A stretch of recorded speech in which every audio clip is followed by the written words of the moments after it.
तो आज हम डिस्कस करेंगे बीबीए बीकॉम बीए इकोनॉमिक्स का जो पेपर आता है 2018 में जो आया था। ठीक है, इसमें क्या रहता है, अभी तक पिछले जो एग्जाम्स थे उसमें 20 क्वेश्चन थे, इसमें 40 क्वेश्चन थे। और इसमें क्या होता है, मैथ्स के भी क्वेश्चन यानी कि क्वांटिटेटिव एप्टीट्यूड के भी क्वेश्चन होंगे और प्लस रीजनिंग।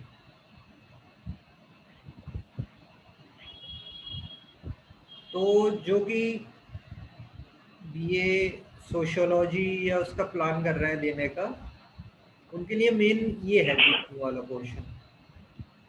और जैसे फराज को एमबीए का देना है या फिर और लोग आफ्ताब को बीए इकोनॉमिक्स का देना है, तो उन सब के लिए दोनों पोर्शन इम्पोर्टेंट है। तो हम शुरू करते हैं इसमें क्वेश्चन। ये है पहला क्वेश्चन मैथ्स एंड रीजनिंग से, question number 21। In a class, number of girls is one less than the number of boys. If the product of the number is 272, then the number of girls is this. ये है question, तो करने की करो कोशिश। In a class, number of girls is one less than number of boys. तो हम ले सकते हैं कि girls is equal to boys minus 1। Product of their number is 272, यानी कि गर्ल इंटू बॉयज दे रखा है 272। तो हमें पता है गर्ल्स को हम लिख सकते हैं b minus 1 into B is equal to 272। ये इक्वेशन बन गई सिंपल। अब एक तरीका तो ये है कि आप इसे मल्टीप्लाई करो और फिर सॉल्व करो। एक है कि हम डायरेक्ट ऑप्शन रख के देख लें।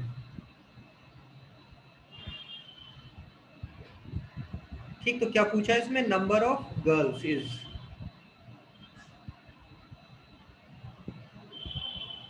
तो अगर गर्ल्स में पहला ऑप्शन ले लेता हूँ 15, तो बॉयज कितने हो जाएंगे 16, और इन दोनों की प्रोडक्ट कितनी आनी चाहिए 272। तो हम देखें 15 इंटू 16 नहीं आएगा, 6 5 30, तो लास्ट में 0 होना चाहिए। सेकंड ऑप्शन है 16, तो नंबर ऑफ बॉयज हो जाएंगे 17। अब 16 इंटू 17 मल्टीप्लाई करके देखो क्या आ रहा है, 17 और 16 की अगर हम मल्टीप्लाई करें, 6 7 सॉरी 42, 4 6 1 6 102 17, तो 272 आ गया, यानी करेक्ट ऑप्शन क्या हो गया बी। तो जब भी कॉम्प्लिकेटेड कुछ इक्वेशन या कुछ बने और अगर ऑप्शन से डायरेक्ट हो सकता है तो ऑप्शन से करने की कोशिश करना एग्जाम में। क्लियर क्वेश्चन ये 22 की देखो, ये तो सीधे मैथ्स बेस्ड फार्मूला दिया है कि y is equal to log x, तो डिफरेंशिएशन है ये 1/x। ठीक, आफ्टर ये सीधे फार्मूला बेस्ड था। 23 ये देखो अब सबके लिए कॉमन है, रीजनिंग है। Choose the word which is different from the rest, T, rubber, cinchona और चौक। सर बी, नहीं बी नहीं, ए ए ए सर, ए भी नहीं है इसमें, देखो ये है ऑप्शन नंबर डी। डी। हाँ, ऑप्शन डी क्यों आएगा, क्योंकि ये टी, रबर, सिंकोना ये तीनों क्या है, नेचुरल आइटम्स है जो कि हमें नेचुरल फॉर्म में मिलते हैं। लेकिन चौक क्या है, ये आर्टिफिशियल आइटम है, आर्टिफिशियल। मैन मेड है यानी कि। ठीक, तो ये अलग है। Okay. Choose the word which is different from rest, again sleet, fog, vapour, hailstone.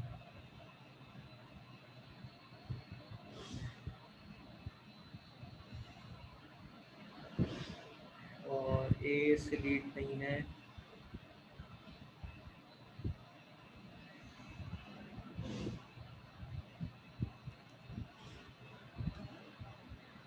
तो थोड़े डिफिकल्ट वर्ड दे दिए क्योंकि इंग्लिश वर्ड है एकदम। सिलीट किसे कहते हैं ये पता होना चाहिए। मैं फॉग, फॉग तो पता है किसे कहते हैं। यस सर, धुंधले जो कोहरा जो पड़ता है। सर्दी के टाइम में होता हाँ कोहरा कहते हैं हम उसे, ये हो रहा है यस सर। स्लीट क्या है? स्लीट होती जब एक तरह का भाप, भाप ही है। बारिश होती, जब ओलों के साथ बारिश हो रही होती है। Yes sir. वेपर, वेपर तो पता ही है किसे कहते हैं हम। लिक्विड की गैस फॉर्म में किसी गैस होती है तो वो वेपर की फॉर्म में होती है। और हेलस्टोन,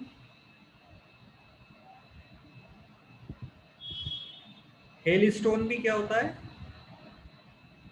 ओला, ओले जो पड़ते हैं उसे कहते हैं हम हेलस्टोन। तो देखो स्लीट जो है ये भी पानी जब ठंडा होता है उस फॉर्म में होता है। कोहरा भी जब होता है जब पानी आपस में मिलता है, गर्म और ठंडी हवा मिलती है तो कोहरा बनता है। और हेल स्टोन भी क्या है? ओला है जब पानी ठंडा हो जाता है। वेपर इसमें अलग है क्योंकि वेपर वाटर से रिलेटेड होती तो हम उसे स्टीम कहते हैं। जब पानी को हम भाप बना दे तो वो स्टीम बन जाती है। लेकिन वेपर क्या है? किसी गैस भी, अगर कोई गैस है मान लो हाइड्रोजन नाइट्रोजन, ये सब वेपर फॉर्म में हो जाती है। तो ये इसमें से ऑड है, ये तीनों पानी की फॉर्म है, स्लीट फॉग और hello stone. Choose the word फिर से डिफरेंट। टोमेटो, पीस, कुकुम्बर और पोटैटो।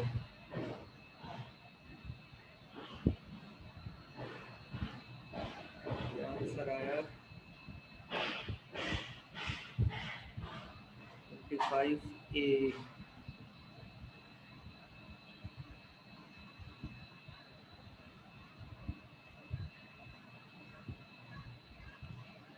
क्या समझ में आ रहा है इसमें? देखो टमाटर है, कुकुम्बर खीरा है, पीस मटर है और पोटैटो आलू है।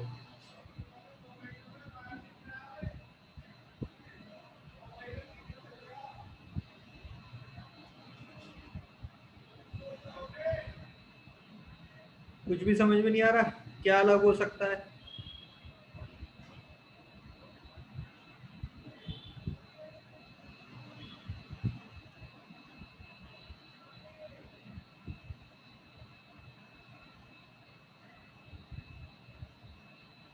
Sir cucumber. ऐसे क्या लॉजिक लगाया? डी। सर ये टमाटो पी और पोटैटो का सब्जी बनाया जा सकता है, लेकिन ककम्बर का नहीं। अच्छा, देखो इसमें कई ऑप्शन आ रहे हैं अब। जैसे फराज ने कहा कि टमाटो क्या है? फ्रूट है। बाकी पीस, पोटैटो, कुकुम्बर वेजिटेबल। लेकिन यस सर। कुकुम्बर पे थोड़ा कंफ्यूजन है कि ये इसे फ्रूट में काउंट करे या वेजिटेबल में। तो ये वाला बेस्ट। क्लासिफिकेशन थोड़ा डिफरेंट है। लेकिन ये देखो, टमाटो हम कच्चा खा सकते हैं, कुकुम्बर भी खाया जा सकता है, पीस भी खाया जा सकता है। लेकिन पोटैटो को हम कुक करके खाते हैं। तो एक क्लासिफिकेशन के हिसाब यस से सर। पोटैटो भी डिफरेंट हो सकता है। Then what was wrong with my classification? So it's a very controversial question. हाँ कंट्रोवर्शियल है एक्चुअल में। कुकुम्बर को लोग फ्रूट में भी काउंट करते हैं और वेजिटेबल में भी। इस पे थोड़ा डाउट रहता है कि एग्जैक्ट ये कौन सी फैमिली में आएगा। ज्यादातर वैसे इसे फ्रूट में ही काउंट करते हैं कुकुम्बर को। I was taught sir that tomatoes are fruit, cucumbers are veggie. ये फ्रूट में, Anyway, टोमेटो फ्रूट में आता है, जबकि नॉर्मली सब्जी में यूज होता है तो हमारे दिमाग में रहता है कि सब्जी है, लेकिन टोमेटो इज अ फ्रूट। तो एक क्लासिफिकेशन जो सही बैठ रहा है वो यही है कि पोटैटो को हम कच्चा नहीं खा सकते हैं। मतलब टोमेटो, कुकुम्बर और पीस को, पोटैटो को हम कुक करके खाते हैं।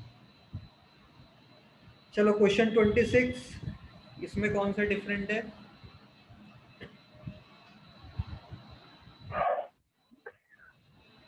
हैंगर, प्लेटफॉर्म, पार्क और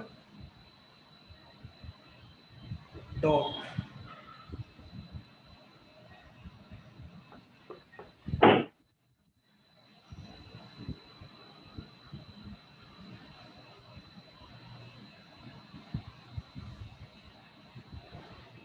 बताओ, देखो इस बार क्वेश्चन पेपर पैटर्न चेंज हुआ, दूसरे एग्जाम पे आया तो अब डिफिकल्ट हो गए क्वेश्चन।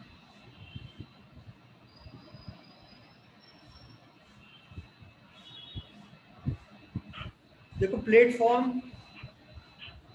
पर एक तरीके से हम देखें तो यहाँ ट्रेन आके रुकती है प्लेटफॉर्म पर। और देखो कोई ऐसा रिलेशन बन रहा है?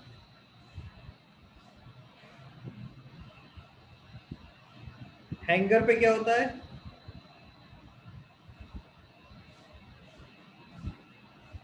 कौन से व्हीकल रोकते हैं हम हैंगर पर? स्टॉप करते हैं, एक जगह आके रुकते हैं। ऐसी डॉक में कोई रिलेशन है?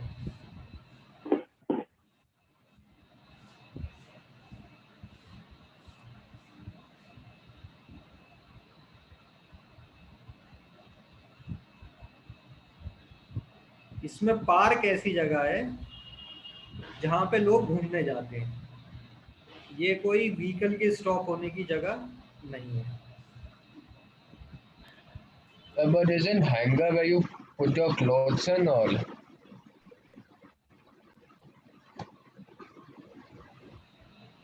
एक मिनट, एक मिनट।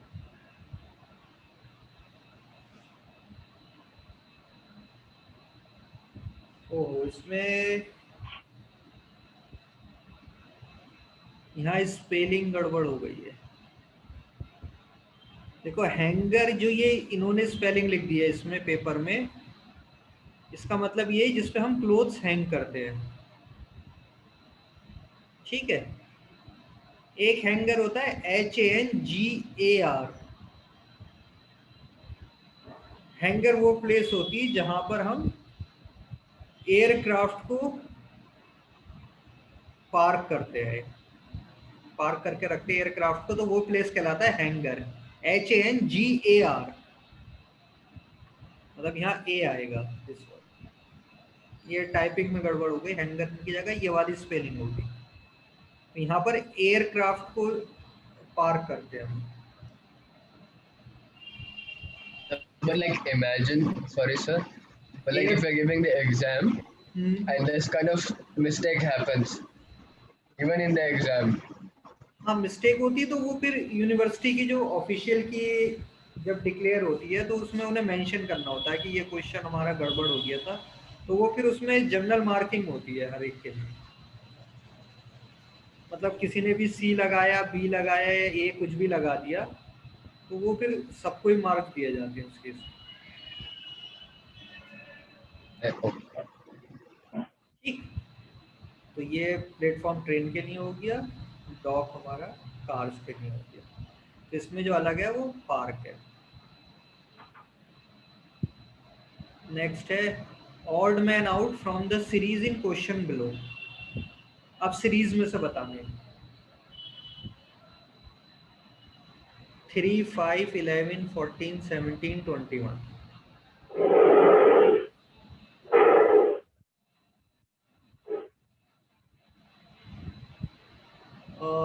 आफ्ताब ने कहा 14, फराज ने कहा 3 और मुबश्शिर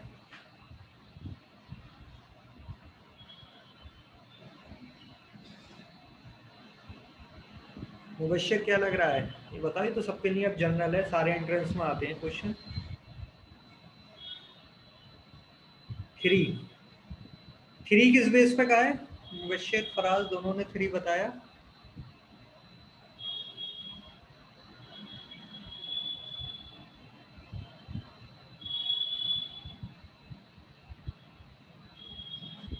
देखो 14 क्लियर है इसमें आंसर।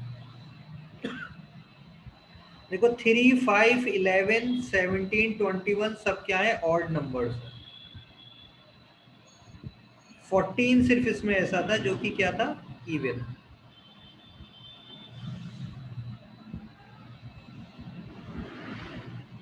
ठीक,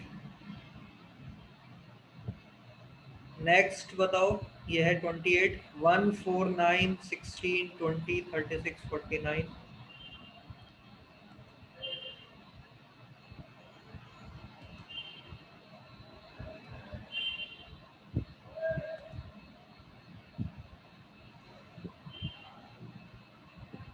C20, ठीक, फराज ने सही बताया।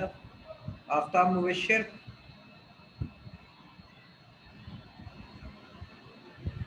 देखो ये पहला जो है ये 1 का स्क्वायर है, फिर 2 का स्क्वायर है, फिर 3 का स्क्वायर है, फिर 4 का स्क्वायर है।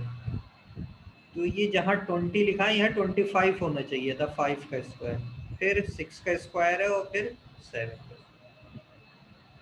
तो इसमें जो ऑड वन है वो ये 5 का स्क्वायर, इस वाले नंबर पर 25 होना चाहिए, ये गलत है।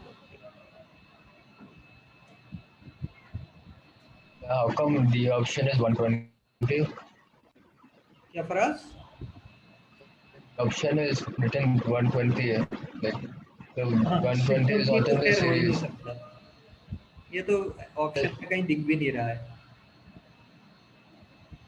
So just to trick the students, 120 like was it? आवाज ब्रेक हो रही है फराज।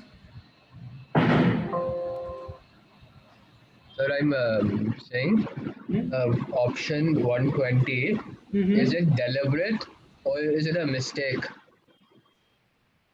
और हो सकता है मिस्टेक से ही हुआ हो, क्योंकि ऑड वन जो भी होगा वो तो जो टर्म्स दिए हैं उन्हीं में से कोई होना चाहिए, उसके बाहर से तो आ ही नहीं सकता। Exactly. क्वेश्चन 29, ये ट्रिकी क्वेश्चन है, इसे देखते हैं कौन सॉल्व करेगा। इसमें बताना है ऑड वन आउट कौन सा है।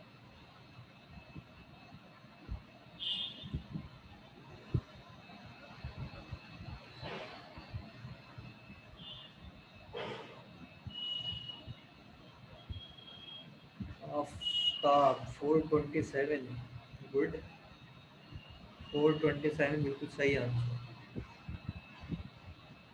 लॉजिक क्या लगाई आफ्ताब?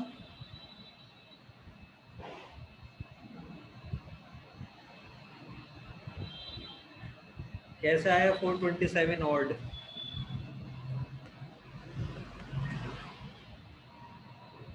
देखो इसमें जो, अगर मैं नंबर देखूं, पहले देखो 396, तो इसमें जो मिडिल डिजिट है 9, वो क्या है, 6 + 3 का सम है। सारे इसी पैटर्न को फॉलो कर रहा है। 462 यानी 6 जो है 4 + 2 का सम। 572 इसमें क्या, 7 5 + 2 का सम। सारे इसी पैटर्न पर हैं, सिर्फ 427 ऐसा था जो कि इस पैटर्न को फॉलो नहीं कर रहा था। क्वेश्चन 30, 2 5 10 17 26 37 50 64।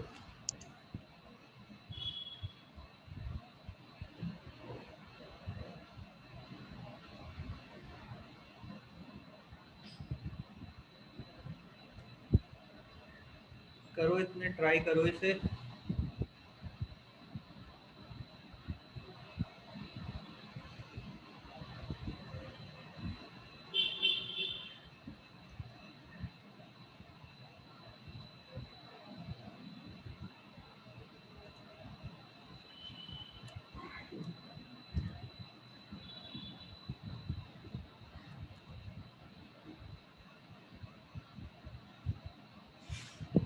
सिक्सटी फाइव फराज ने, गुड। देखो ये भी स्क्वायर बेस्ड है। 2 को अगर मैं देखूं तो 2 है 1 स्क्वायर प्लस 1, 5 है 2 स्क्वायर प्लस 1, 10 है 3 स्क्वायर प्लस 1। ये पैटर्न चल रहा है। इसमें जब हम लास्ट पे आते हैं जिस नंबर पे, तो यहाँ होना चाहिए 8 स्क्वायर प्लस 1, यानी 65 होना चाहिए था, लेकिन इस सीरीज में दिया है 64। तो इसमें ऑड वन जो है सिर्फ 8 है। तो ये 1 स्क्वायर प्लस 1 था, ये 2 स्क्वायर प्लस 1, ये 3 स्क्वायर प्लस 1, ये 4 square plus 1, 5 square plus 1, 6 square plus 1, 7 square plus 1। यहाँ तक बिल्कुल सीरीज सही चली है, लेकिन ये जो लास्ट टर्म था ये 8 स्क्वायर प्लस 1 65 होना चाहिए। 31 से 34 तीन क्वेश्चन यानी 4 क्वेश्चन दिए इन्होंने, missing number in a sequence of number, यानी सीरीज का क्वेश्चन है मिसिंग नंबर 2 4 12 48 240।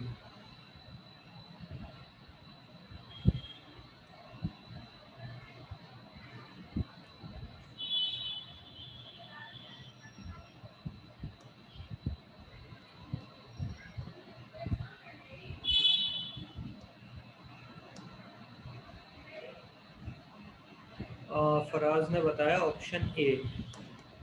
चलो Aftab Mubashir, yes sir, option कौन ए सा? सर। ऑप्शन ए ठीक। देखो pattern, yes sir.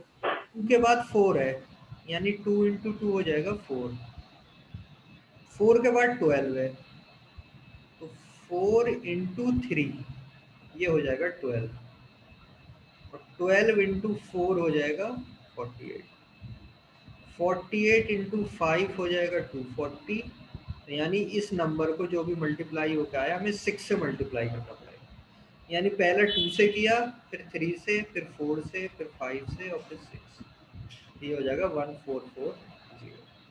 Option number A. Question number 32, 10 5 13 10 16 20 19। इसमें देखो क्या होगा।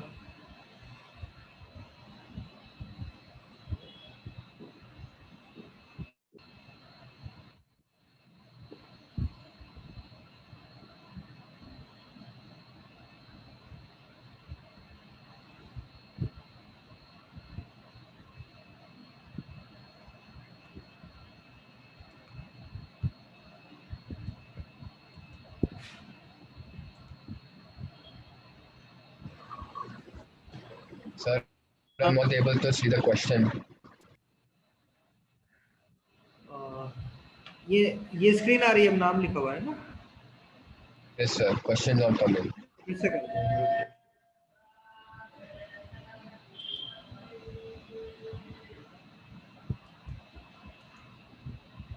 अब है visible? Yes, sir. Now yes visible. Sir. ठीक। क्वेश्चन 32 ये, The sequence is correct. D. D40, D40। देखो फराज, इसमें 2 सीरीज है इस बार,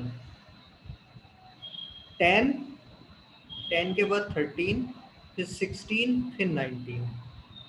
तो ये नेक्स्ट जो आता वो +3 करके चल रहा था, और दूसरी जो सीरीज है वो ये देखो 5 10 20, यानी ये क्या था, मल्टीप्लाई बाई 2, तो 22 ज़ा 40 क्या है। ठीक, तो इस बार इन्होंने मिक्स कर दिया, 2 की सीरीज दे दी, एक +3 के। 33। आफ्ताब कुछ कह रहा हो?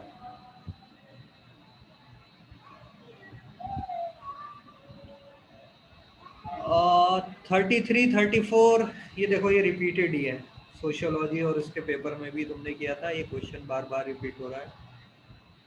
2 से डिवाइड करते चले जाओ, 2 1/2 1/4 1/8, सिंपल। ये वाली सीरीज भी याद हो, हमने किया था +1 चल रहा था, ये हो जाएगा 10, 1 +1 ऐसे चल रहा था,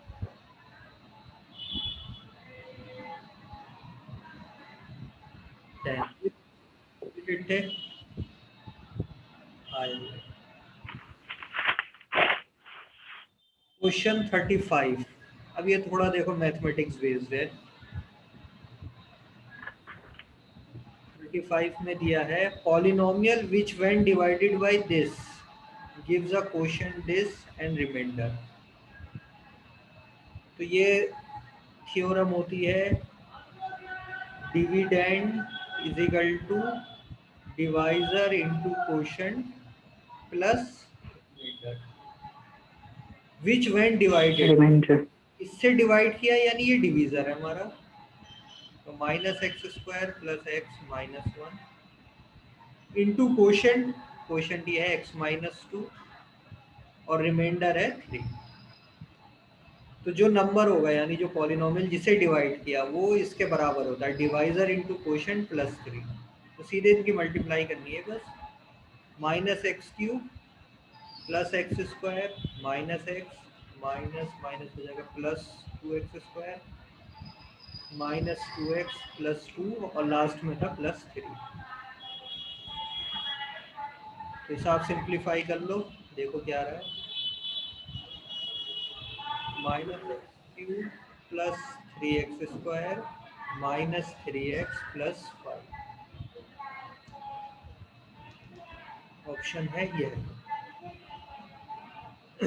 ऑप्शन नंबर बी। तो ये वो पॉलिनोमियल है कि अगर इसे हम इससे डिवाइड करें तो कोई मिलेगा और रिमाइंडर 3। देखो क्वेश्चन नंबर 36 रिपीटेड कर चुके Sir, for the 35th question, can that a plus b be used also? A plus b square to quickly simplify. Divisor की क्वेश्चन से मल्टीप्लाई करनी तो डायरेक्ट फार्मूला बनाने की क्या जरूरत है, कोई जरूरत नहीं इसमें। दो इनकी मल्टीप्लाई है सिर्फ, दो पॉलिनोमियल की और प्लस 3 करना है बाद में। Because it's like plus 5 आने वाला, like it's होने वाला है, it's just a sign difference between b and d. हाँ इसमें देखो Minus x cube plus x cube, that's why. This is sign difference. 36 ये भी हम कर चुके हैं, presentation recommendation arrival discussion introduction. सबसे पहला क्या होगा इसमें, अराइवल। अराइवल, गुड, यानी 3 सबसे पहले आएगा। उसके बाद अराइवल के बाद इंट्रोडक्शन, इंट्रोडक्शन देंगे। इंट्रोडक्शन।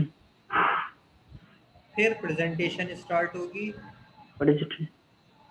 डिस्कशन होगा जो प्रेजेंट किया और उसके बाद रिकमेंडेशन फाइल। तो 3 5 3.1 option number C. 37 a bag contains 50 paisa 10 paisa coins in the ratio 5:9:4 amounting to 206। Total amount कितनी है 206। नंबर ऑफ कॉइन बताने हैं हर टाइप के कैसे होंगे। तो देखो आंसर ऑप्शन में 3 है, 160 है, 200 है, लेकिन ऑर्डर चेंज है अलग अलग।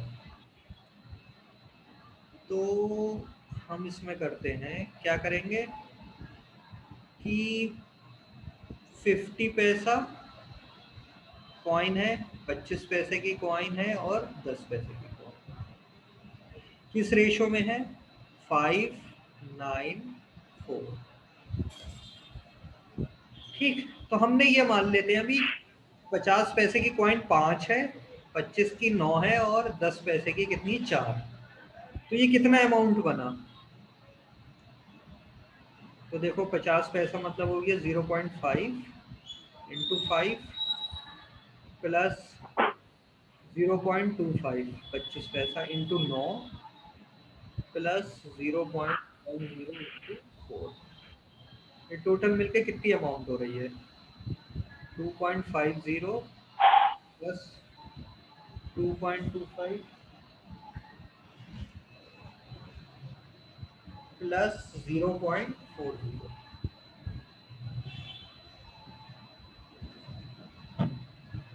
कितना अमाउंट हो गया ये, ऐड करते हैं हम इसे 5 5 और 2 7 और 1 11 2 2 4 इतने रुपीस हो गए। यानी कि 50 पैसे की 5 कॉइन हो पैसे की 9 हो और 10 पैसे की 4 हो तो टोटल मिलके कितना हो जाएगा 5.15, 5 रुपए 15 पैसे। क्लियर। अब देखो टोटल कितना है 206। तो नंबर ऑफ कॉइन्स होनी चाहिए हमारे पास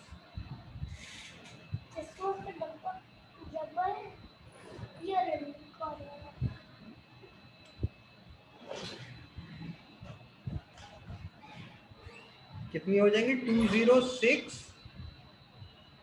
डिवाइडेड बाई 5.15। तो क्या करो इसे 100 से मल्टीप्लाई कर दो और ये हट जाएगा नीचे से। तो अब अगर मैं इसे 103 से डिवाइड कर दूँ ये हो जाएगा 2, ये हो जाएगा 5, ये हो जाएगा 520 यानी कि 40। यानी ये सेट ऑफ कॉइन अगर मैं देखूं तो कितने होंगे 40 के हिसाब से होंगे। ये चीज समझ में आ रही है यहाँ तक क्या करा मैंने। देखो मैंने ये कहा कि 50 पैसे 25 पैसे 10 पैसे की इस रेशो में थी तो मैंने कहा मान लो 5 कॉइन इसकी हैं 9 इसकी हैं 4 इसकी तो ये टोटल अमाउंट बन रहा है 5 रुपए 15 पैसे। टोटल क्वेश्चन में दिया है कि 206 तो 206 से जब मैंने इसको डिवाइड किया तो ये आ गया 40 यानी 50 पैसे वाली कॉइन जो होंगी वो होंगी 40 इंटू 5 200। 25 पैसे वाली होंगी 40 इंटू 9 360 और 10 पैसे वाली होंगी 40 इंटू 4 160। इसमें देखो ऑप्शन 200 360 और 160 ऑप्शन नंबर डी।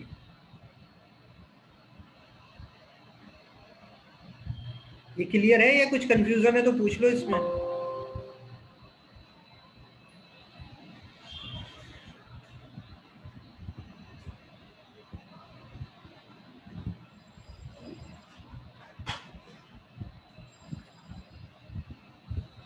क्लियर है सबको। Yes sir. ठीक है तो नेक्स्ट क्वेश्चन पे चलते हैं। Bag contains 6 white and 4 black balls. 2 balls are drawn at random. Find the probability that they are of same color. यानी इस बार 2 बॉल्स मतलब 2 बॉल निकालनी है हमें। टोटल कितनी है 6 white और 4 black। तो टोटल कितनी हो गई 10। 2 बॉल्स निकालनी है। Probability that they are of the same color. Same colour. देखो 2 बॉल निकाली तो सेम कलर का क्या मतलब है या तो बोथ वाइट हो या फिर बोथ ब्लैक हो। ब्लैक। तभी वही बात रहेगी या तो दोनों वाइट निकले या दोनों ब्लैक निकले। अब देखो ब्लैक। कैसे क्वेश्चन ये प्रोबेबिलिटी का समझ लो कि बोथ वाइट दोनों वाइट निकले। दोनों वाइट कब होंगी जब पहली वाइट हो। पहली वाइट होने की क्या प्रोबेबिलिटी है 6/10। 10। Yes sir. और दूसरी वाइट होने की क्या है प्रोबेबिलिटी 4/10।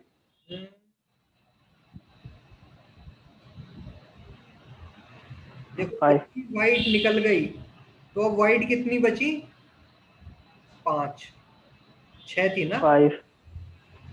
Yes sir. कितनी बची 9। 9। यही तो होगा।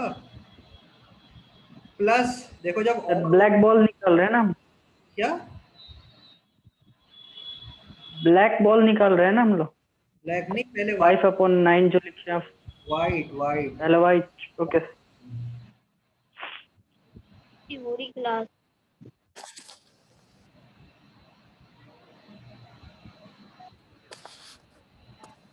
ठीक है। अब ब्लैक के लिए क्या होगा ब्लैक निकलने की प्रोबेबिलिटी 4/10 4/10, इंटू दूसरी ब्लैक निकलने की 3/9. 3 बस इसे सॉल्व कर लो, आंसर आ जाएगा।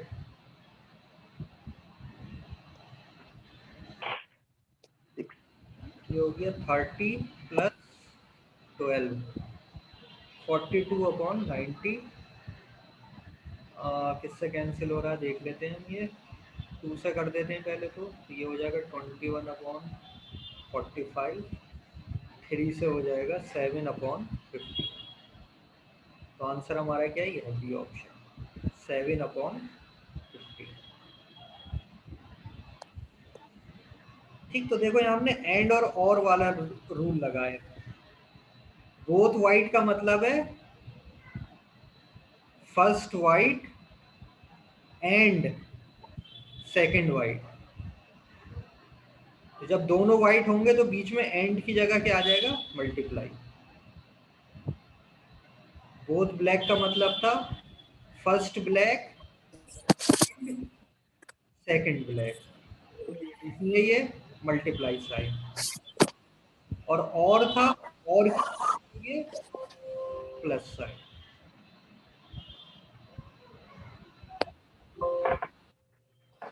चलो 39 question. 20% of A is equal to B,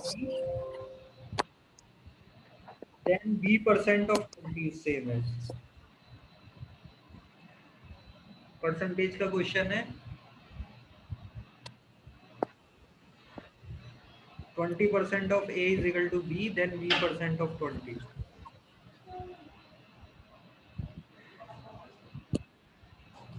देखो अगर मैं इस A को कुछ एज्यूम कर लूं, A को मैं मान लेता हूँ 100, तो B क्या हो जाएगा, 20% ऑफ 100। ठीक, B क्या हो जाएगा, 20% ऑफ 100। 100.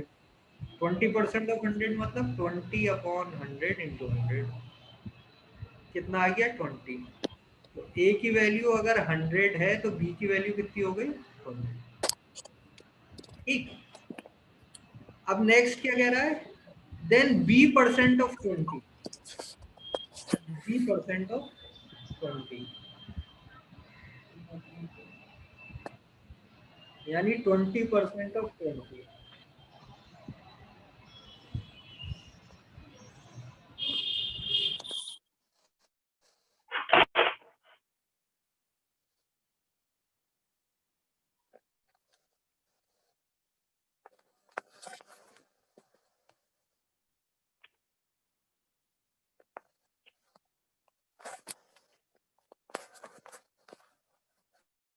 ठीक, B% ऑफ 20 कितना हो जाएगा,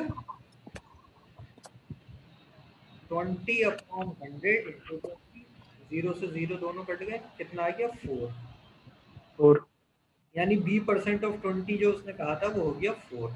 अब वो कह रहा है सेम एज, ऑप्शन में देखो डायरेक्ट 4 का आंसर नहीं दिया है, परसेंट ऑफ A करके दिया है। तो हमें देखना पड़ेगा 4% ऑफ A।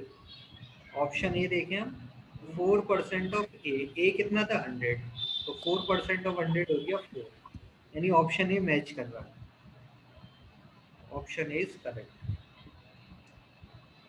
ठीक, तो जब भी ऐसे ए बी करके आए तो अगर हम देखें कि किसी एक को एज्यूम करेंगे तो बी उसके टर्म में हमें पता चल जाएगा, तो हम डायरेक्ट आंसर बता सकते हैं।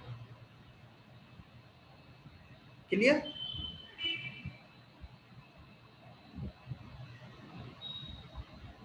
Question 40, sum of all 2 digit numbers divisible by 3। Sum of all 2 digit number, 2 digit numbers मतलब कहाँ से शुरू होंगे, 10, 10 से शुरू होंगे 2 डिजिट। Yes, sir. तो 10, 11 ऐसे 99 तक होते हैं 2 डिजिट। इसके बाद 100 आ जाता है तो ये 3 डिजिट हो गया, और इससे पहले 9 था, ये 1 डिजिट था। तो इसमें से सम बताना उन नंबर का जो कि डिविजिबल बाय 3 हो। तो डिविजिबल बाय 3 मतलब 12, 15, 18 ऐसे करके नंबर हो, और ये कहाँ तक जाए, 99, क्योंकि 99 भी डिविजिबल है। इसका सम बताना है।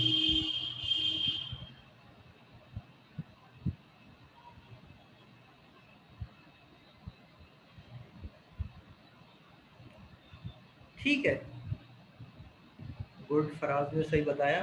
तो एक देखो तरीका ये था कि हम ये एपी अर्थमेटिक प्रोग्रेशन है, इसका सम करें।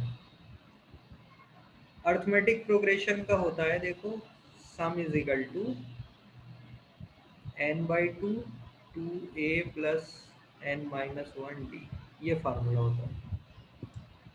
तो इस फार्मूले से निकाले, लेकिन हम डायरेक्ट भी इस क्वेश्चन को कर सकते हैं। ये फराज ने बताया, ऑब्जर्व किया, बहुत सही करा कि देखो जब भी नंबर डिविजिबल बाय 3 होता है, डिविजिबल बाय 3, डिविजिबल बाय 3 कब होता है?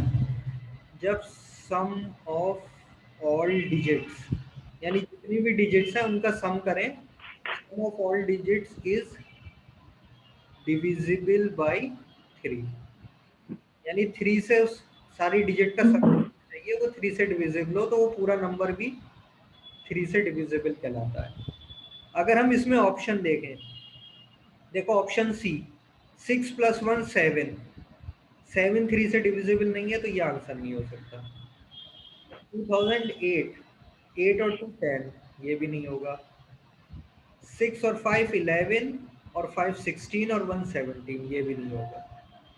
सिर्फ ऑप्शन ए ऐसा है जिसकी डिजिट्स का हम अगर सम करें, 5 + 6 11 + 6 17 + 1 18, 18 3 से डिविजिबल है, तो यानी यही वो आंसर हो सकता है। तो हम डायरेक्ट फार्मूला या कुछ लगाए बगैर ऑप्शन से इसका बता सकते हैं। तो ये चीज़ देखो फराज ने ऑब्जर्व कर ली, तो बहुत टाइम बच जाएगा, डायरेक्ट आप ऑप्शन से आंसर, वरना अगर सॉल्व करते तो फिर हम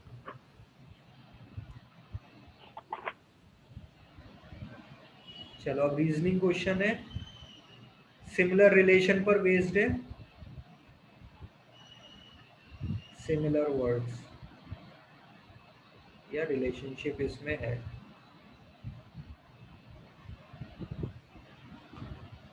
तो light is to sun, light और सन के बीच में वही रिलेशन है जो हीट के साथ किसका होगा?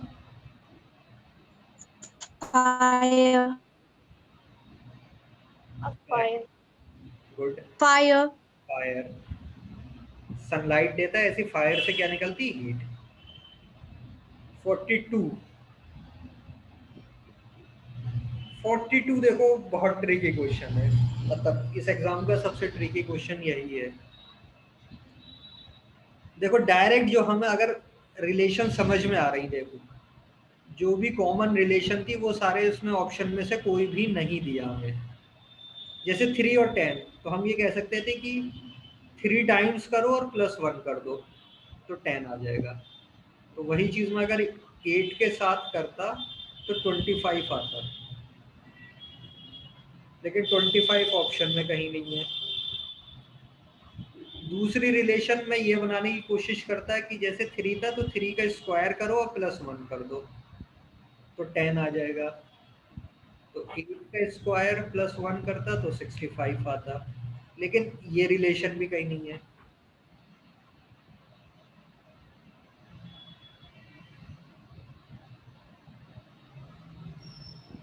तो डायरेक्ट जो कॉमन रिलेशन है वो इसमें कुछ नहीं है।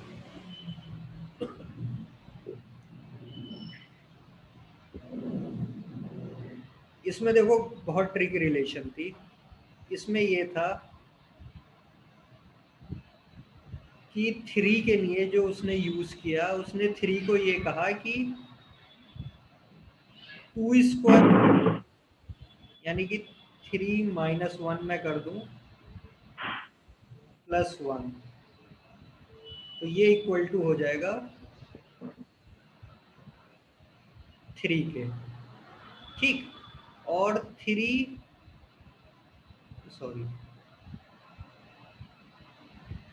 3 स्क्वायर +1 है 10।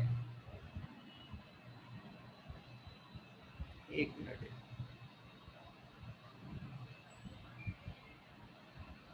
देखो एक अभी फराज ने मुझे चैट पे भेजा है आंसर। फराज ने देखो ये कहा, हम इसको डिस्कस कर रहे हैं, कोई करेक्ट सॉल्यूशन या उसकी अभी बात नहीं कर रहा है।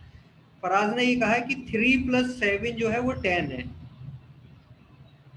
तो 3 और 10 के बीच में हम ऐसे रिलेशन बना सकते हैं कि +7 कर दे, तो 8 + 7 = 15। तो उसी रिलेशन के हिसाब से 15 आंसर हो जाएगा, और 15 ऑप्शन में भी है।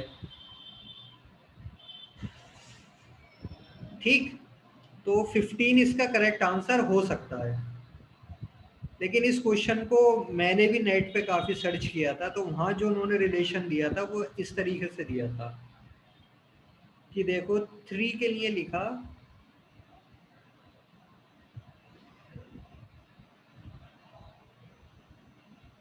थ्री को उन्होंने कहा कि ये 3 - 1 यानी 2² हो गया 4 - 1, इसको हम ऐसे लिख लें, और 10 को लिख दें 3 + 1², ओ सॉरी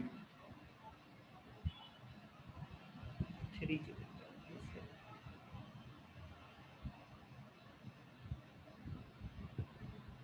2 - 1²,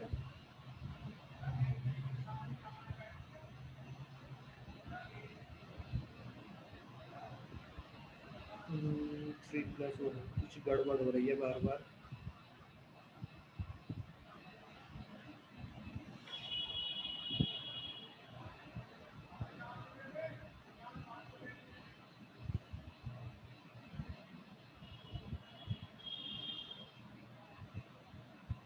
टू प्लस 1,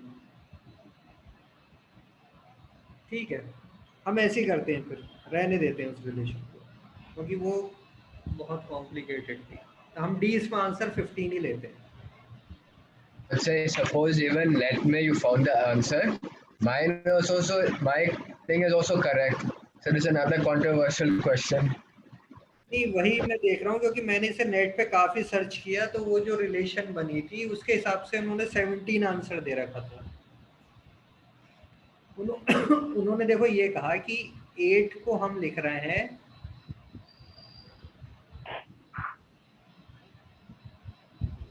4 - 1² हो जाएगा 3² 9 में से 1 गया, और 17 हो जाएगा 4² + 1। उन्होंने कहा कि जैसे 3 है, 3 को हम लिख सकते हैं 3 - 1² -1, और 10 को लिख सकते हैं हम 3² + 1। इस तरीके से कुछ रिलेशन बनाई थी कि 3 और 10 के बीच में रिलेशन ये है कि 3 - 1 यानी इससे पहले वाला नंबर 2, 2 का स्क्वायर -1, तो 10 हो गया 3² + 1, 8 हो गया 3² -1, तो 17 हो गया 4² + 1। लेकिन ये मुझे भी सही नहीं लगा, ऐसे इतने ज़्यादा डिफिकल्ट रिलेशन अगर बनाएंगे तो बहुत मुश्किल हो जाएगा देना। ये +7 फिर भी सिंपल है। आपने Calculation, this is controversial. हाँ, क्योंकि कॉमन रिलेशन तो ये है कि 3 टाइम्स करके कर देते तो ये तो 25 होता, स्क्वायर कर देते तो 65 होता। तो +7 ज़्यादा सही है। तो नेट पे आप देखोगे तो 17 आंसर है, लेकिन मेरे हिसाब से 15 ज़्यादा सही है इसका, क्योंकि रिलेशन सिंपल होने चाहिए, इतने ज़्यादा डिफिकल्ट नहीं होने चाहिए। चलो नेक्स्ट पे आते हैं। Book is to cover as painting is to, क्या रिलेशन होगी? color, देखो बुक के चारों तरफ कवर लगाते हैं हम, पेंटिंग के चारों तरफ क्या होता है? फ्रेम। फ्रेम के अंदर पेंटिंग, कवर के अंदर हम बुक कवर कर लेते हैं। Waiting is to boredom as education is to, क्या होगा इसमें? Enlightenment. इसमें देखो ऑप्शन देखें, डायरेक्ट एनलाइटमेंट ही है। क्लास, स्कूलिंग, कनिंगनेस, ये कुछ नहीं होगा। वेटिंग से क्या जनरेट होता है? बोर्डम। ऐसी एजुकेशन से क्या जनरेट होता है? एनलाइटमेंट। नेक्स्ट 45 क्या है? ब्लड रिलेशन का क्वेश्चन है। A is B's sister। तो हमें याद है कि जनरेशन जब एक ही लेवल पे होते हैं तो हम लेफ्ट राइट मूव करेंगे। तो A Isn't this question repeated? हाँ ये रिपीटेड ही लग रहा है, पीछे हम कर चुके हैं। A is B's sister, sister हो गया तो ये B, माइनस साइन लगा देते कि फीमेल पता चल गया हमें। नेक्स्ट है C is B's मदर, तो मदर है तो एक जनरेशन हम ऊपर जाएंगे, mother. D is C's father, D क्या हो गया फादर, तो प्लस मेल पता चल गया हमें। और E is D's मदर, एक और ऊपर जाना है E, ये भी माइनस, ये है मदर। अब क्या पूछा है, A related to D, A और D के बीच में रिलेशन पूछा है, how this A related to this D।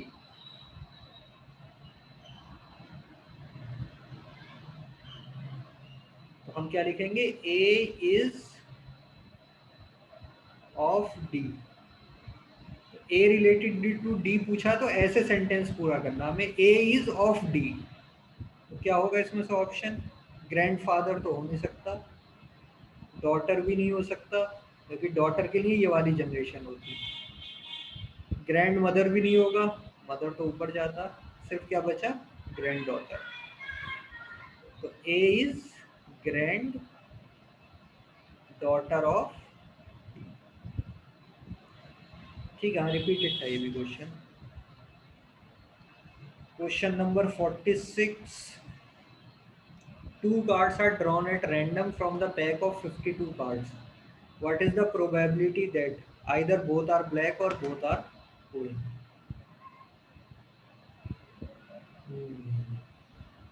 Again tricky question. 52 cards pack है, प्रोबेबिलिटी निकालनी बोथ ब्लैक और बोथ आर क्वीन। तो ब्लैक कार्ड्स कितने होते हैं, 26 कार्ड होते हैं ब्लैक, और क्वीन कार्ड्स कितने होते हैं, 4 क्वीन। इसमें से 2 ब्लैक क्वीन होती हैं और 2 रेड क्वीन होती है, ठीक। तो ये है 52 कार्ड्स हैं, बोथ आर ब्लैक और बोथ आर क्वीन। देखो हमसे पूछा है प्रोबेबिलिटी बोथ आर ब्लैक और क्वीन। ये जो साइन होता है यूनियन का होता है, ये और को रिप्रेजेंट करता है। देखो इसका फार्मूला होता है probability of black plus probability of queen minus probability of this, ये शो करता है। और क्वेश्चन में और था ना, देखो probability of both are black और बोथ आर क्वीन, और ये साइन शो करता है एंड कॉमन। यानी हमें पहले प्रोबेबिलिटी निकालनी कि ब्लैक होने की क्या प्रोबेबिलिटी, यानी दोनों कार्ड ब्लैक हो, इस बात की क्या प्रोबेबिलिटी। तो देखो दोनों कार्ड ब्लैक होने की होगी 26/52 इंटू 25/51, ये होगी भाई। 52 में से 26 ब्लैक हैं तो उसको निकालने की प्रोबेबिलिटी क्या हो गई, 26/52। और जब एक ब्लैक निकल गया तो आप कितने ब्लैक बचे, 25, और टोटल कार्ड कितने बचे, 51।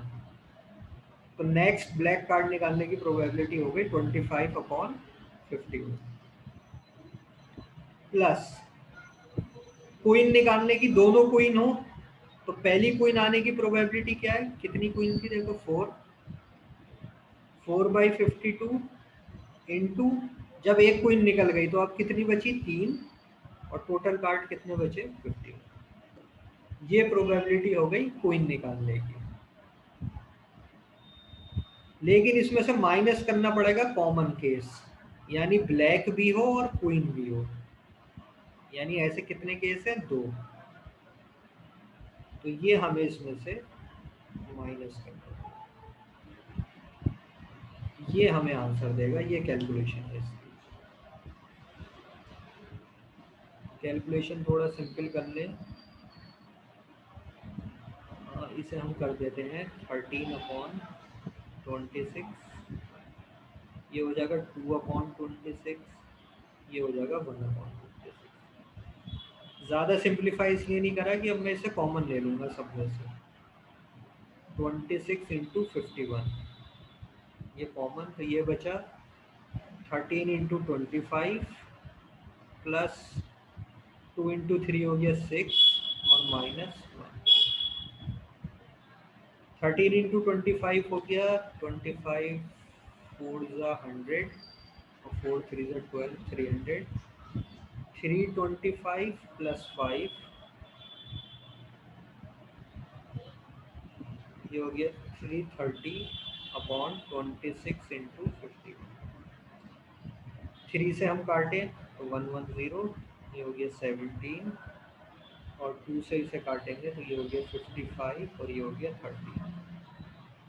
तो 55/13 into 17, 55/4 this one, option number C, 55/221। ठीक, तो ये देखो प्रोबेबिलिटी के थोड़े टिपिकल क्वेश्चन थे।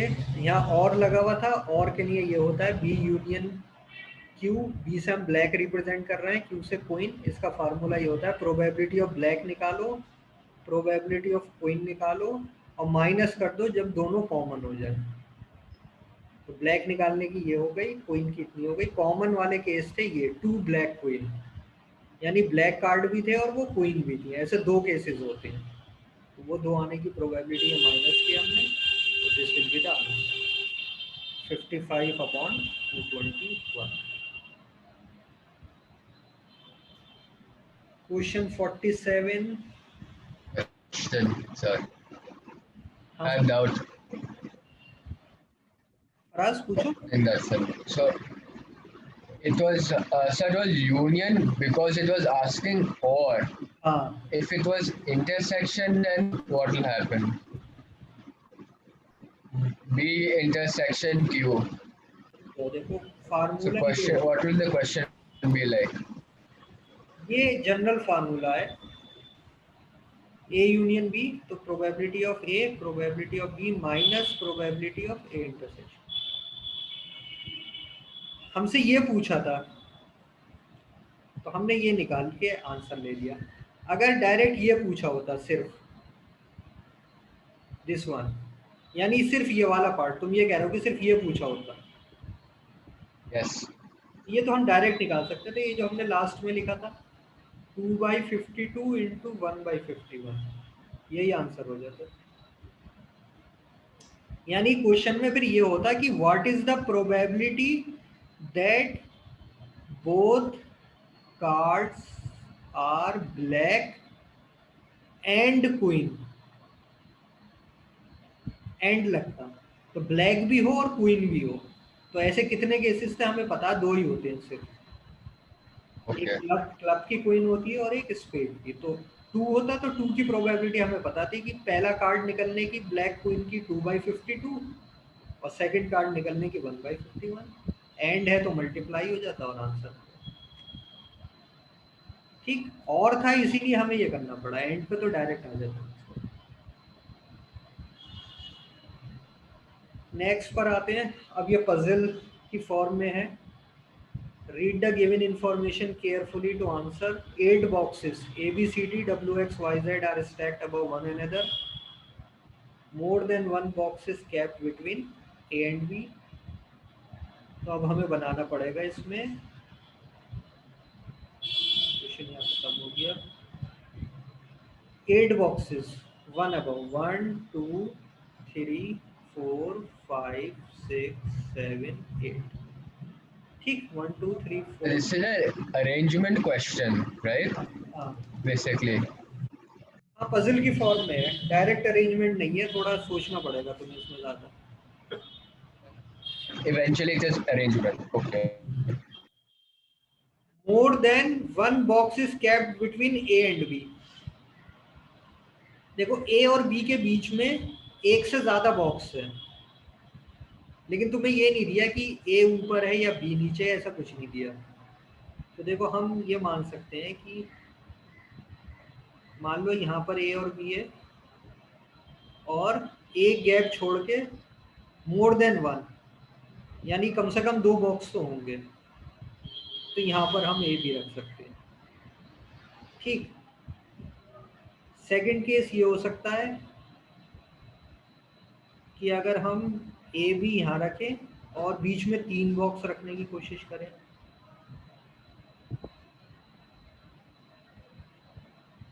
ठीक है, तो इस तरीके से कई ऑप्शन बन सकते हैं अभी।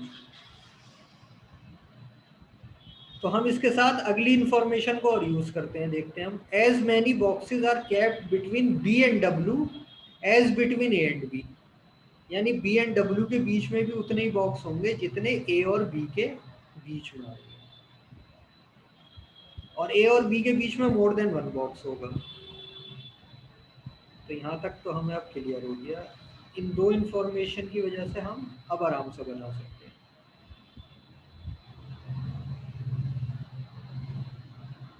देखो अरेंजमेंट यानी कैसा होगा, या तो ए होगा उसके नीचे बी फिर डब्ल्यू, या फिर बी ऊपर हो सकता है, सॉरी हाँ बी ऊपर नहीं हो सकता, डब्ल्यू ऊपर हो सकता है, बी बीच में और ए।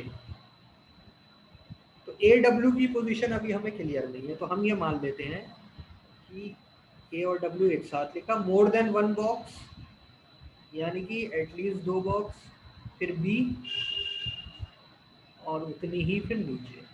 एक अरेंजमेंट ये पॉसिबल है और एक अरेंजमेंट इसका ये पॉसिबल है। ये बी यहाँ पर और ये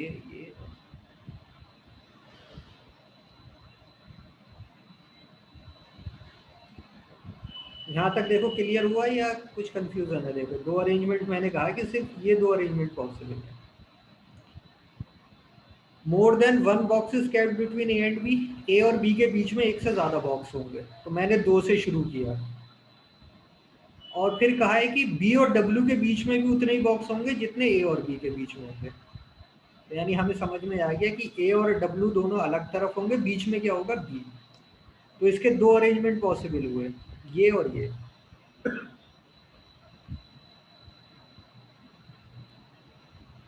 only 1 box is kept between W and X, W और एक्स के बीच में सिर्फ क्या होगा, 1 बॉक्स।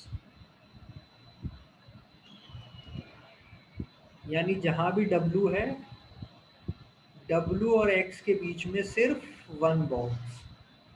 तो अगर डब्ल्यू इधर है तो एक्स यहाँ आ सकता है, और इस अरेंजमेंट में डब्ल्यू अगर इधर है तो एक्स यहाँ आ सकता है, सेम एक्स यहाँ आ सकता है या फिर एक्स यहाँ आ सकता है। देखो हमारे पास 2 अरेंजमेंट है, तो दोनों की पॉसिबिलिटीज लेके चल रहा हूँ मैं। 1 box is kept between W and x. हाँ डिफिकल्ट क्वेश्चन था, ये बात तो सही गई है, लेकिन हमें सॉल्व करना है तो फिर करना ही है। बिटवीन डब्ल्यू एंड एक्स, फिर क्या है, more than 3 boxes are kept between X and D. X और डी के बीच में कितने होने चाहिए, मोर देन 3 बॉक्सेस।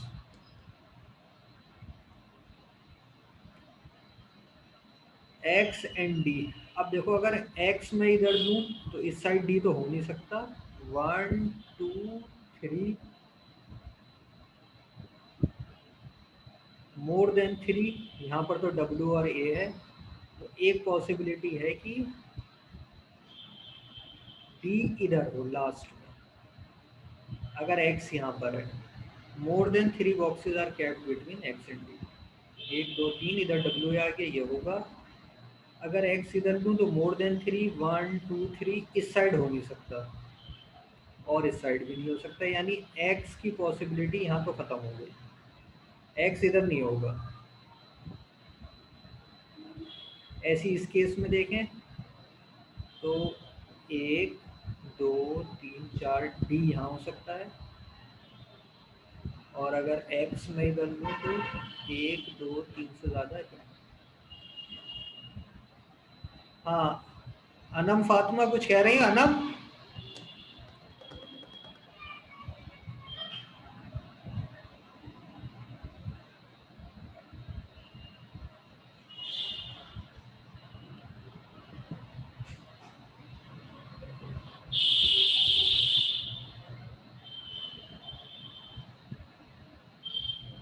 हेलो।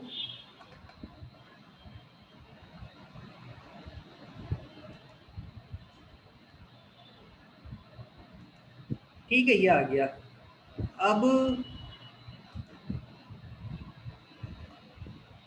अब क्या दिया है लास्ट, इसके बाद आगे no box is kept between Y and सी।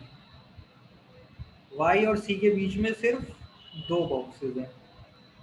अब देखो वाई और सी कहाँ आ सकता है, Y more Y and no boxes is kept between Y and C, यानी वाई और सी एक साथ आएंगे जहां भी आएंगे। तो वाई और सी सिर्फ यही प्लेस बचा हमारे पास, वाई और सी और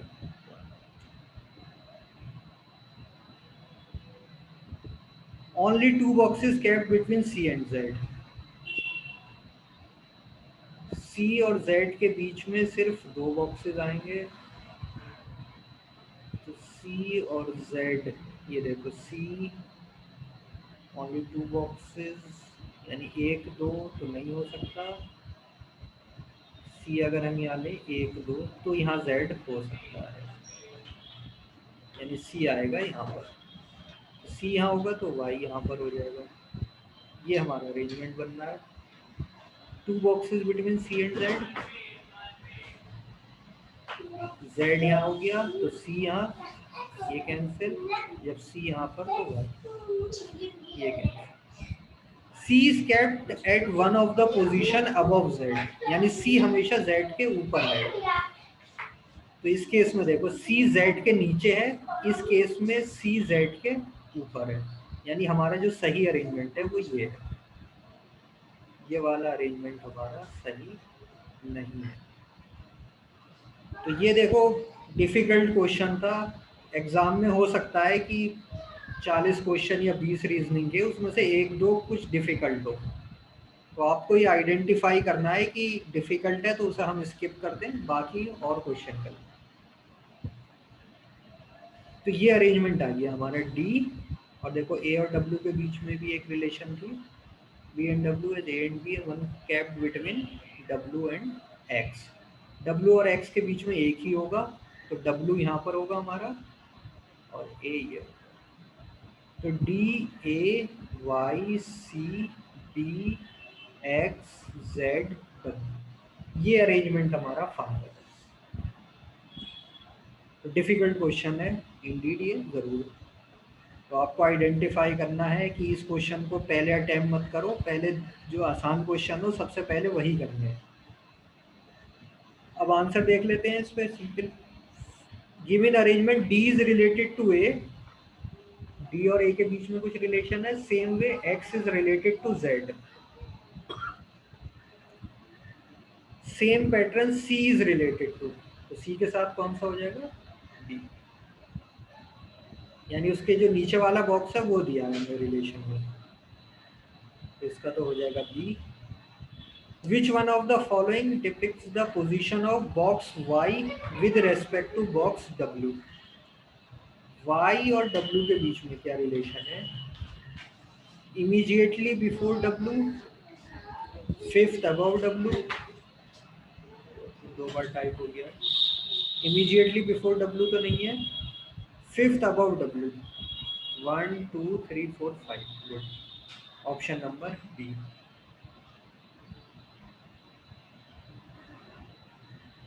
Y with respect to W दिया है तो Y above है। How many boxes are kept above W, box W? Box W के ऊपर कितने बॉक्सेस हैं, 3 2 1 मोर देन 3, तो W तो सबसे लास्ट में है, 7 बॉक्सेस ऊपर है, तो मोर than 3। Which boxes are kept at second and fifth position from top? Second number पे कौन सा बॉक्स है? ए। ए। और फिफ्थ नंबर पे 1 2 3 4 5 बी। तो आंसर होगा ए कॉमा बी, ये रहेगा। तो देखो ये 1 2 3 4 क्वेश्चन एक इस पे बेस्ड है, लेकिन ये टाइम जो नॉर्मल आप इजी 4 क्वेश्चन करोगे उससे डबल ले लेगा कम से कम, और हो सकता है बीच में कहीं फंस भी जाओ, टिपिकल क्वेश्चन का। तो ये चीज़ हमेशा आइडेंटिफाई करने की कोशिश करना है कि जो तुम्हें आ रहा है पहले इजी क्वेश्चन तुम्हारे हिसाब से जो उन्हें अटेम्प्ट कर लो, बाद में फिर जो उससे थोड़े डिफिकल्ट हो फिर वो करना, और जो ऐसे डिफिकल्ट होते हैं उनको सबसे लास्ट में छोड़ देना। हाँ ये देखो, ये जो क्वेश्चन आते हैं बीबीए एमबीए दोनों में आते हैं कि क्वेश्चन मार्क को आपको फिल करना है। You are not expected to calculate the exact value, आपको एग्जैक्ट वैल्यू नहीं निकालनी है। तो इस क्वेश्चन में हमेशा हम क्या करेंगे, राउंड कर देंगे फिगर्स को। जैसे ये 74 पॉइंट है, इसे हम कह देंगे सिर्फ 74। ये 467.06, इसे मान लेंगे 467। ये 813.97, इसे हम कह देंगे 814, और 3.08 इसे कह देंगे 3। यानी क्वेश्चन हमें ये करना है, percentage of 814 into 3 is equal to 754 plus 460। यानी आपको एग्जैक्ट वैल्यू नहीं निकालनी, तो आसपास के जो इंटीजर जिधर राउंड होके आ रहा हो वो कर लेंगे। जैसे 754.08 है, इसे हम बना लेंगे 754। 467.06 को हम बना लेंगे 467। 813.97 था, इसे हम कह देंगे 814। 3.08 को 3। तो ये निकालना है हमें। जल्दी से इसे सम करते हैं हम। 7 + 4 11, 6 5 11 2, 7 4 11 1 2 2 1। और ये तो क्वेश्चन मार्क हमें निकालना है। इसकी अगर हम मल्टीप्लाई करें ये हो जाएगा। सर हाँ हेलो, बोलो। I have a question sir. हाँ आप ये कौन सी क्लास का पढ़ा रहे हैं सर? ये बीबीए बीकॉम बीए इकोनॉमिक्स का 2018 का पेपर है। Okay sir. Is a 12, 1 carry हो गया, 3 1 3 4 8 3 यानी हमारा क्वेश्चन देखो ये रिड्यूस हो गया कि how much percentage of 2442 is equal to 1221। तो अगर हम इसे 1221 को 2442 से डिवाइड करें तो हम क्या देखेंगे, ये क्या हो गया 1/2 हो गया सीधे। यानी कितने परसेंट हो गया, 50%। तो ये जो क्वेश्चन मार्क नंबर पूछा था इसकी परसेंट इक्वल टू क्या हो गया 50%।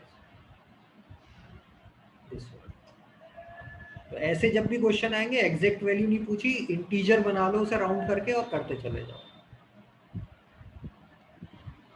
जैसे देखो ये तो 0.07 हम इग्नोर कर देंगे, हम इसे लिख लेंगे 2356 माइनस क्वेश्चन मार्क जो हमें निकालना है, प्लस 3.09 है, इसे कह देंगे 3। ये हो जाएगा 2196 प्लस 6। ये 5.92 है तो 6 के करीब है तो इसे हम 6 मान लें। बस क्वेश्चन मार्क की वैल्यू बता दो।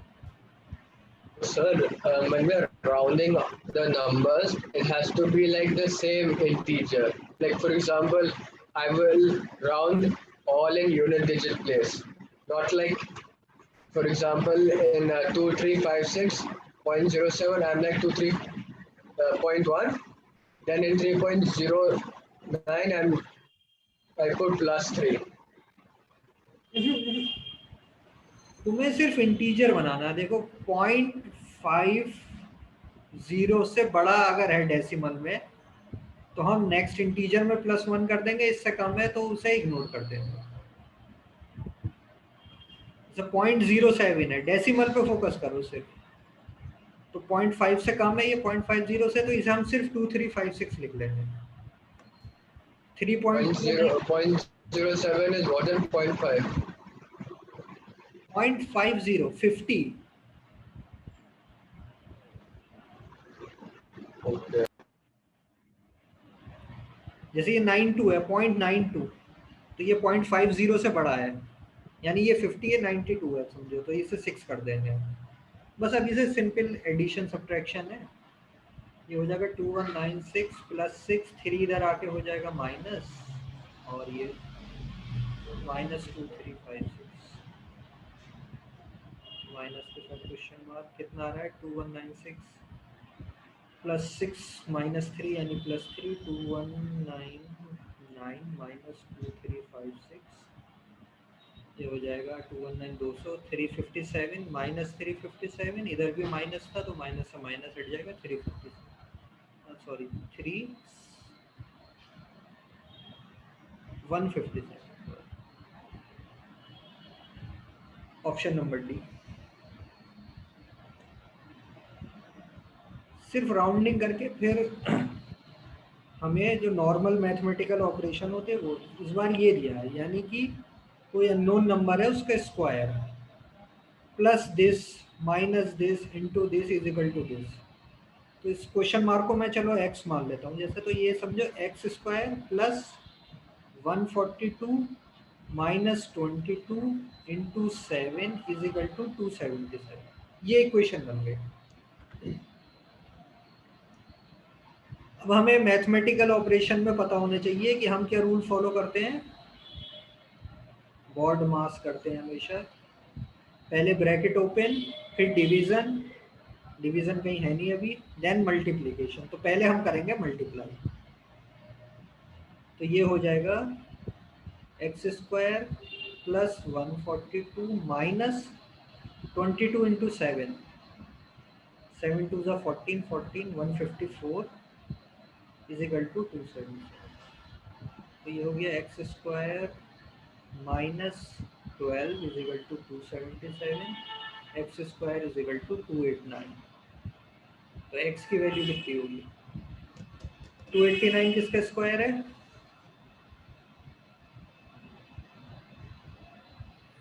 किसका स्क्वायर करेंगे मिल जाए? 17 का सर। 17। देखो ऑप्शन की हेल्प ले लो अगर डायरेक्ट नहीं समझ में आ रहा है। 9 तो हो नहीं सकता, 9 का स्क्वायर 81, 5 का स्क्वायर 25, 20 का स्क्वायर 400, यही बचा 17 का स्क्वायर।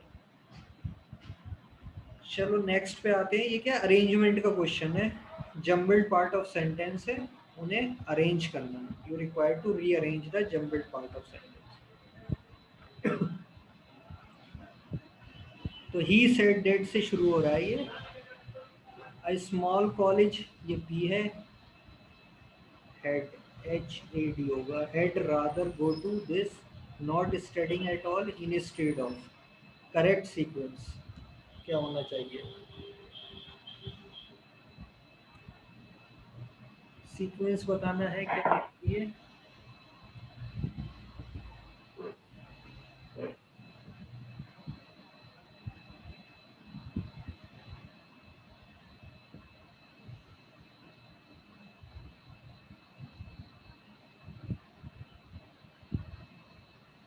हाँ फराज ने सही बताया, SRQP।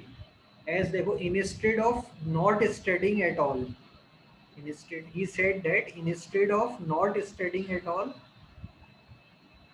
had rather go to a small college, यानी बिल्कुल ही नहीं पढ़ने से अच्छा है कि किसी स्मॉल कॉलेज में चले जाए।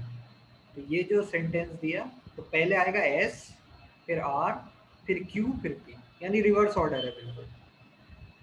instead of not studying at all had rather go to a small college। 55 teaching a child. तो टीचिंग अ चाइल्ड तो देखो शुरू में रहेगा, अरेंजमेंट यहाँ से शुरू हो रहा है, PQRS।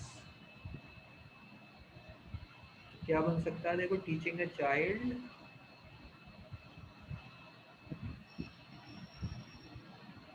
Teaching a child how to swim. पहले हमें टीचिंग अ चाइल्ड कंप्लीट करना पड़ेगा, क्या टीच कर रहा है हमसे, हाउ टू स्विम। तो पहला होगा S से शुरू होगा, how to swim is becoming difficult and expensive. तो दूसरा होगा Q is becoming difficult and expensive since there are few open ponds around, तो ये होना चाहिए SQPR। Teaching a child how to swim is becoming difficult and expensive since there are few open ponds around। यानी swimming कराना difficult और expensive होता जा रहा है क्योंकि अब बहुत कम पॉन्ड बचे हैं ओपन पॉन्ड्स। 56 द डॉक्टर, तो ये तो शुरू में रहेगा द डॉक्टर। अब हमें देखना है आगे क्या आएगा। The doctor had not been able to find out what had caused the food poisoning। देखो S, the doctor had not been able to find out what had caused the food poisoning। SPQR, the doctor had not been able to find out what had caused the food poisoning। Jumbled खत्म हो गया या फिर probability आ गई। 2-digit number is chosen at random, probability that the number chosen is a multiple of 3। वही multiple of 3 जो पहले discuss किया था हमने, 2-digit नंबर और मल्टीपल ऑफ 3 यानी 12, 15, 18। इस टाइप के नंबर जो होंगे वो हम सेलेक्ट करें 2-digit नंबर्स में से, यानी कि 10, 11, 12, 13, 14, 15 ऐसे 2-digit चल रहे हैं। तो इसमें से 3-digit 3 से डिविजिबल नंबर आने की क्या प्रोबेबिलिटी। अगर हम सिर्फ पैटर्न को ही देखें, देखो 3 नंबर में से कितना है, 1 आउट ऑफ 3। यानी जो भी मैं 10, 11, 12, 13, 14, 15, 16, 17, 18, 19, 20 ऐसे कंटिन्यू रहेंगे। तो देखो हर तीसरा नंबर क्या होगा, 3 से डिविजिबल होगा। ये पूरा पैटर्न ऐसे चल रहा है, लास्ट में 99 पे आके खत्म। तो इसकी प्रोबेबिलिटी में डायरेक्ट क्या लिख सकता हूँ, 1/3। यानी कोई भी अगर मैं नंबर चूज करूँ 2-digit नंबर, वो क्या नंबर निकले, मल्टीपल ऑफ 3, इस बात की क्या प्रोबेबिलिटी, यानी इस बात के क्या चांस है। तो अगर हम इस पैटर्न को ऑब्जर्व करें तो हम ये देखेंगे कि हर 3 में से एक नंबर जो होता है वो 3 से डिविजिबल होगा। तो इसकी प्रोबेबिलिटी में लिख सकता हूँ 1/3।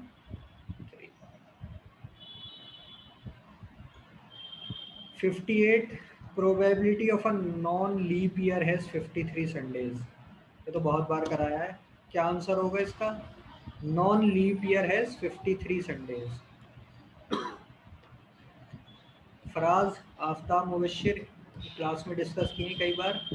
Non leap year has 53 Sundays. Non leap year मतलब ऑर्डिनरी ईयर। ऑर्डिनरी ईयर में क्या होता है, कितने डेज होते हैं, 365 डेज होते हैं।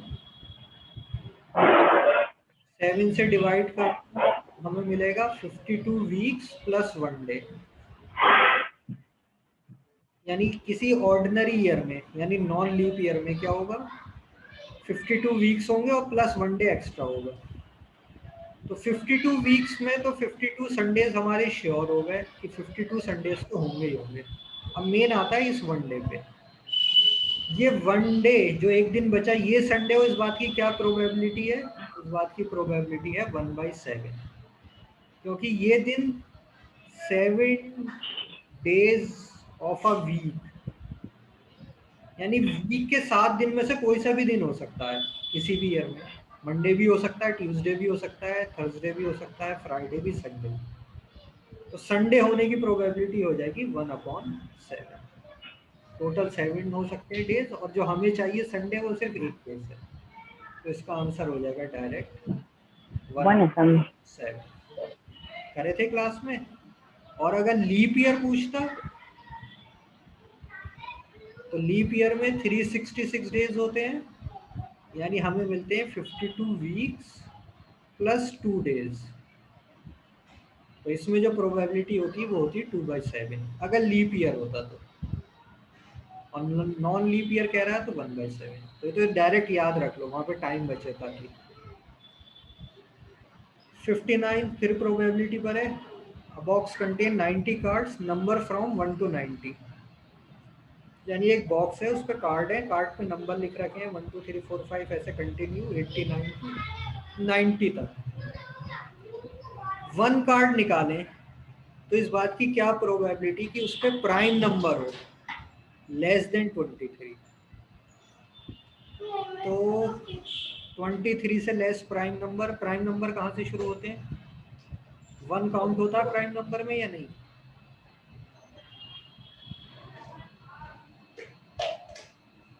वन आता है प्राइम नंबर में या नहीं, ये बताओ। हाँ सर। नहीं आता। 1 ना तो प्राइम है ना ही कंपोजिट नंबर है। तो 1 को ना हम प्राइम में काउंट करते हैं ना कंपोजिट में। प्राइम नंबर वो होते हैं जिसके सिर्फ 2 फैक्टर्स हो, जैसे कि 2 3 5, ये सब प्राइम नंबर्स हैं, इनके 2 फैक्टर हैं, एक तो 1 और एक ये खुद नंबर। यानी 2 के 2 फैक्टर हैं 1 और 2, 3 के 2 फैक्टर हैं 1 और 3, 5 के 2 फैक्टर हैं 1 और 5, लेकिन 1 का सिर्फ एक ही फैक्टर है 1 खुद। तो इसलिए प्राइम की डेफिनेशन में नहीं आता। तो इस क्वेश्चन में अगर तुम 1 ले लोगे तो आंसर गड़बड़ हो जाएगा।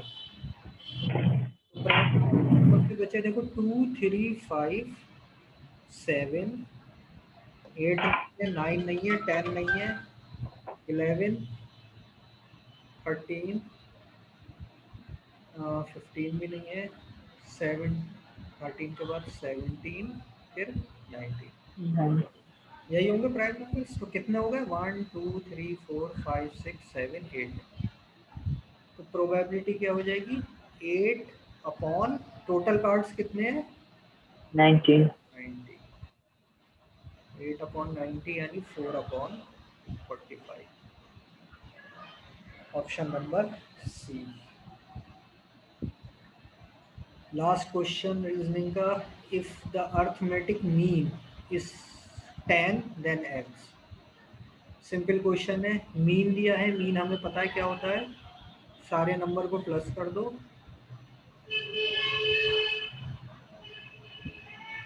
डिवाइड कितने नंबर हैं 1 2 3 4 5, 5 से डिवाइड कर दो, ये होता है मीन। और मीन हमें इस क्वेश्चन में दे रखा है 10, तो इक्वल टू 10। एक्स की वैल्यू निकाल लो, कितना हो गया? 7 और 8 15 और 11 और 14 25 प्लस 15 हो गया 40। तो 40 plus X is equal to 50, X is equal to 10। Option number C. Clear? ये तो सिंपल क्वेश्चन था। देखो, आइडेंटिफाई करना है ये चीज़ कि कौन सा क्वेश्चन इजी, कौन सा डिफिकल्ट है, कौन सा हमें पहले करना है, कौन सा बाद में करना है, ये बहुत ज़रूरी चीज़ है। यहाँ कुछ क्वेश्चन तुमने देखा होगा बहुत इजी थे, एकदम से हो गए, और कुछ क्वेश्चन बहुत ही ट्रिकी थे। तो इस चीज़ का हमेशा ध्यान रखना है, ट्रिकी क्वेश्चन आते जाएं उन्हें स्किप करते चले जाओ, पहले इजी सारे क्वेश्चन अटेम्प्ट कर लो। सब क्वेश्चन के मार्क्स सेम है, तो बेटर है कि जो इजी आते हो, जो तुम्हारी स्ट्रेंथ है, तुमने अच्छे से पढ़ा, पहले वो टॉपिक कवर करते चले जाओ। तो ये How long is the BA papers? क्या चीज? Lufras? How long is the BA paper? 2 hours. So I'm asking how much time is the BA paper? 2 hours or 3 hours? I think 2 hours ही होती है। क्यों आफ्ताब? 2 hours. कितनी देर का होता है exam? Sir 3 our. 3 hours मिलते हैं? Yes sir. चलो फिर तो तुम लोगों के पास टाइम है, यानी MBA का ही ज़्यादा डिफिकल्ट होता है, बाकी और सब इजी हैं अभी तक। तो देखो 3 आवर्स में तो बाकी इंग्लिश बचा तुम्हारा, जनरल अवेयरनेस और जो सोशल साइंस के क्वेश्चन है वो नॉर्मल रहते हैं। मेन इसमें 40 क्वेश्चन जो मैथ्स और रीजनिंग के थे, तो इसी में ही टाइम देना है तुम्हें ज्यादा। लेकिन Do they have like cons? Time देने का Cons, मतलब cons. टाइम देने का मतलब ये नहीं है कि पहले इसी पे लेके लग जाओ। पहले जो तुम्हें आते हैं, जैसे कम्युनिकेशन इंग्लिश के इजी होते हैं क्वेश्चन, जीके करंट अफेयर्स पे कुछ है वो आराम से कर लोगे, सोशल अवेयरनेस वाले, तो पहले वो सब अटेम्प्ट करो। मैथ्स रीजनिंग सबसे बाद में करना। उसमें भी पहले रीजनिंग के करना। ये मैथ्स के देखो डिफिकल्ट होते हैं, रीजनिंग ये कि odd one out, which is different, series complete, ये सब ज़्यादा इजी होते हैं, इनको पहले जल्दी जल्दी कर लो। ये है जैसे अरेंज द सेंटेंस। मैथमेटिक्स जहाँ इन्वॉल्व है उन्हें छोड़ते चले जाओ, उन्हें बाद में करना। जब पूरा टाइम तुम्हारा बच जाए, अब सिर्फ ये क्वेश्चन बचे, तब तुम्हें उसमें अटेम्प्ट करना। ठीक, तो जैसे ये पजल का था, काफ़ी टाइम वाला था, तो ये सब बात के लिए छोड़ दो। इससे अच्छा पहले जो इजी आते हैं वो क्वेश्चन, इसका ध्यान रखना खासकर।